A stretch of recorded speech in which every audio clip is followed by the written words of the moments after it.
Hey, what's up guys? How is it going? My name is StevieWunderKid and we're finally back with another video. In this one, we're going to be going over the top 10 Japanese cars in GTA 5 in 2022, considering cost, customization, as well as performance. I'm going to kick this video off by going over some honorable mentions first and then move into my top 10 ranked list after that. Also, really quickly before we get started, massive shout out to Bruffy1322 for compiling a lot of the performance data and putting it out there for the community to use. His channel and all the other sources that I used will be linked in the description. So, first honorable mention that we have is the Karen Fudo. You probably know why this is on this list. This car is the definition of cheap fun. You can steal it right off the street and modify it for cheap, plus it also has decent customization to back that up. Now, even though the Fudo is not the fastest and doesn't handle the best, it has a pretty good top speed and is one of the better starter drift cars in the game, and I didn't want to overlook this one.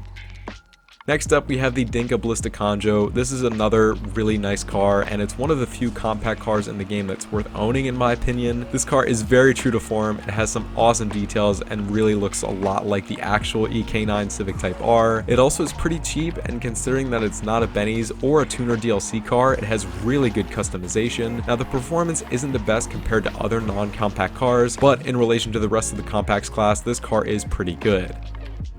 Next up, we have the Annis S80RR. This is one of those cars that's kind of flown under the radar in the Supers class. Although this car is pretty expensive and there's not a lot of customization, there are some cool choices for liveries and body panels to play around with. This car also is extremely quick around the track. It has a lot of grip and just handles like a dream. And of all the Japanese cars I looked at for this video, it had the fastest lap time of all of them. Next up, we have the Karen 190Z. This is another one of the few sports classics cars that's worth owning. This is a beautiful car that sounds great, and it's also fairly cheap considering the customization and performance it offers. It's also one of the most modifiable non-Bennies and non-tuner cars in the game, a lot like the Dinka Ballista Conjo. This car offers all-around decent performance, and even though it's not the fastest in the sports classics class, it handles really well and can also drift pretty well too.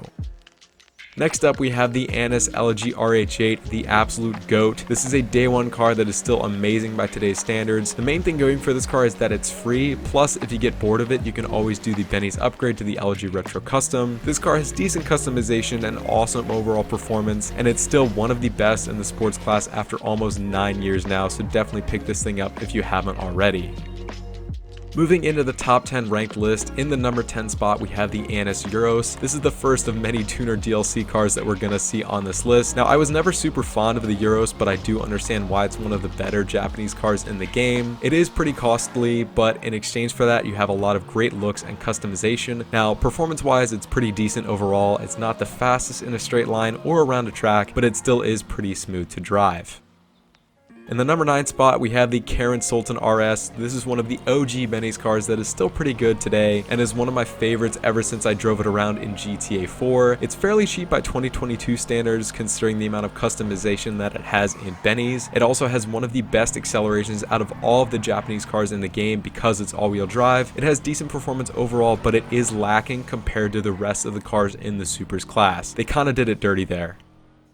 Next up, in the number 8 spot, we have the Annis Remus. This car is a no-brainer for the top 10 list. It's one of the more popular tuner class cars because its main inspiration is the Silvia S13. This car has a great balance of customization and performance, and considering its reputation as a drift car, it actually handles very, very well, especially around a track. It's not the best drift car nowadays after the tuner's nerf, but it still has a lot to offer elsewhere.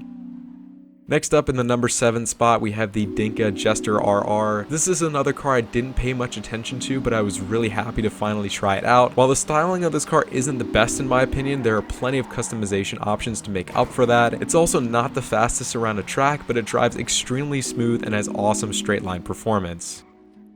In the number 6 spot, we have the Karen Sultan RS Classic. This is another very welcome addition to the game in my opinion. It definitely offers more than the original Karen Sultan Classic. As usual, it's a tuner's DLC car, so it has plenty of customization, but unfortunately not as much as some of the other tuner's DLC cars. It does make up for this in terms of performance because this car has great acceleration and handles very, very well on the track.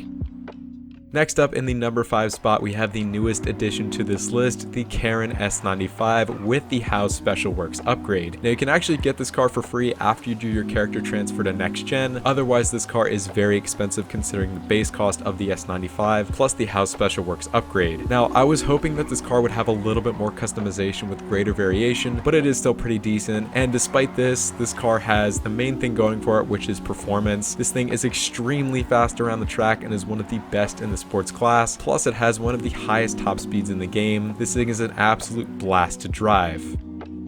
And next up in the number 4 spot, we have the Karin Previon. This is one of the more unique Tuners DLC cars in my opinion. I never thought Rockstar would add anything remotely close to a Lexus SC or Toyota Soar to this game, but I was very pleasantly surprised to see it, and this is one of my favorite cars in real life. Now this car offers great customization as per usual with the other Tuners DLC cars, but I would have liked to see a little bit more variation in detail. It kind of seems a little unfinished. Despite this though, this car handles pretty good overall and is actually at the top of the coupes class in terms of performance.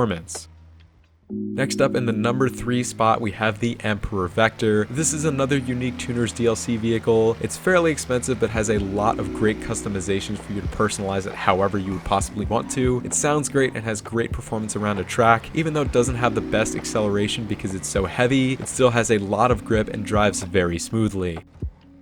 Next up in the number 2 spot, we have the Karin Calico GTF. This is an amazing overall car. It was just behind the number 1 car. Now obviously as a Tuners DLC car, this thing is pretty expensive, but it still offers amazing customization and performance. This is so far the most modifiable car in GTA 5 with almost 300 modification options, which means that there's room for plenty of different types of builds you could possibly want to do. Additionally, it has awesome acceleration to overall handling and is a very competitive car in the sports class and in the game as a whole.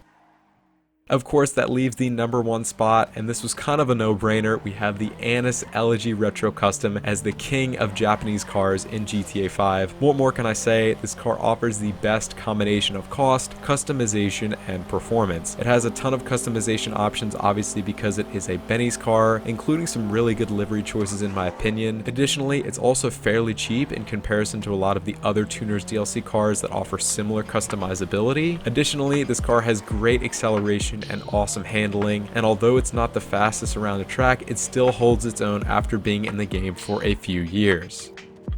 So that's going to conclude my list of the top 10 Japanese cars in GTA 5 as of 2022. I really hope you guys found this video helpful and informative. If you want to find out any more information about how I evaluated each of these cars, or you want to see where I got all of the data that I compiled to make all of my choices, feel free to take a look at the description for the spreadsheet I made, as well as links to all of the sources that I used. This video did take me a pretty long time to make, so if you enjoyed it, feel free to drop a like on this video, and also subscribe to my channel for more GTA 5 car content coming very, very soon. As always, thank you again so much for watching and have an awesome day.